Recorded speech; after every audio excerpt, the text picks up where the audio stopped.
Asisten, kita lanjutkan materi kita. Setelah kita membahas indikator atau parameter keberhasilan pekerjaan produksi atau panen, maka sekarang kita masuk indikator pekerjaan pemeliharaan atau perawatan. Nah, yang plan tadi sudah di awal, yang do pertama adalah mengenai pelaksanaan apel pagi tenaga perawatan apakah pukul 5. Tentatif ya, mengenai jam ini sesuai dengan jam yang sudah disepakati di kebun. Yang kedua, sama seperti tadi pekerjaan panen, apakah apel pagi di divisi Bapak itu sudah dilakukan dengan cara berbaris rapi. Kemudian apakah karyawan kita itu memakai sepatu boot dan APD. Kemudian apakah mandor memimpin apel karyawan dengan diawali oleh doa. Ya, yang panen juga tadi harusnya ada yang diawali dengan doa. Kemudian mandor melakukan absensi dan pengecekan alat kerja. Ini kapan? Ketika apel pagi. Kemudian apakah asisten sudah memberikan evaluasi dan arahan ataupun motivasi. Ini terkait pelaksanaan. Terkait dengan pengawasan, apakah bapak-bapak asisten itu sudah melakukan spot check terhadap alat-alat kerja, baik cados, knapsack, takaran pupuk, alat kerja lainnya termasuk bontot karyawan.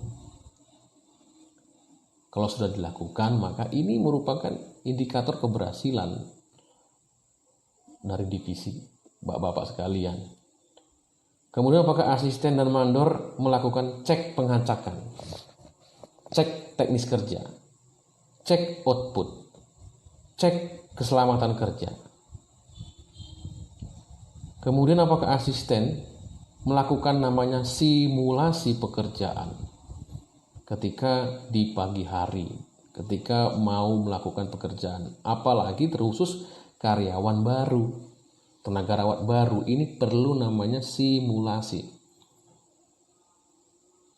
Kemudian apakah asisten juga dan mandor mengecek jumlah HK atau TK yang hadir pada waktu absen pagi hari dengan HK atau TK yang real ada di lapangan, ada selisih tidak? Nah, ini fungsi pengawasan.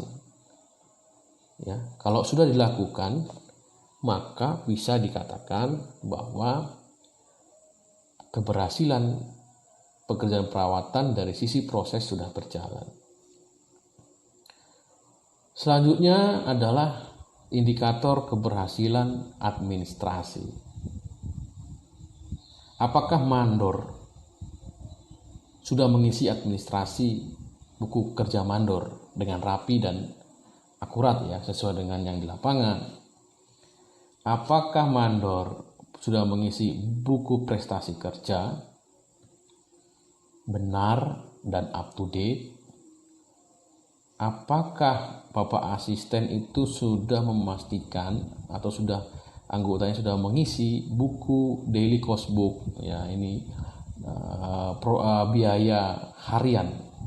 Contoh pekerjaan perawatan semprot, kita bisa memonitor berapa rupiah per hektarnya dari administrasi ini. Dari sisi outputnya dapatlah biaya TK per hektar. Dari sisi bahan per hektarnya, dosis per hektarnya dapatlah biaya bahan. Dari sisi transportasinya, berapa kilometer atau berapa HM dikali running account, dapatlah biaya transportasinya. Ditotalkan dibagi dengan hektarnya. Maka itulah daily cost book, biaya harian. Kemudian apakah buku rekomendasi pupuk sudah diisi dengan rapi, benar, dan up to date? Ketika selesai pupuk, buku rekomendasi pupuk langsung diisi. Kemudian ada namanya administrasi meja miring. Ya, administrasi meja miring ini berisi monitoring pekerjaan perawatan. Apakah sudah diisi, benar, dan up to date? Kemudian laporan harian asisten yang akan dilaporkan ke kantor besar. Apakah sudah diisi dengan rapi dan up to date dan benar. Dan administrasi lainnya. Dan yang paling penting adalah apakah bapak-bapak asisten sudah memberikan paraf kepada setiap administrasi. Ini sangat penting. Mengapa? Karena ini adalah berarti asisten sudah memverifikasi laporan yang akan dilaporkan kepada manajemen. Nah, saya kira inilah contoh indikator keberhasilan divisi dari sisi plan, do, check, dan administrasi untuk pekerjaan perawatan dan panen. Kita akan masuk ke materi berikutnya dalam video berikutnya.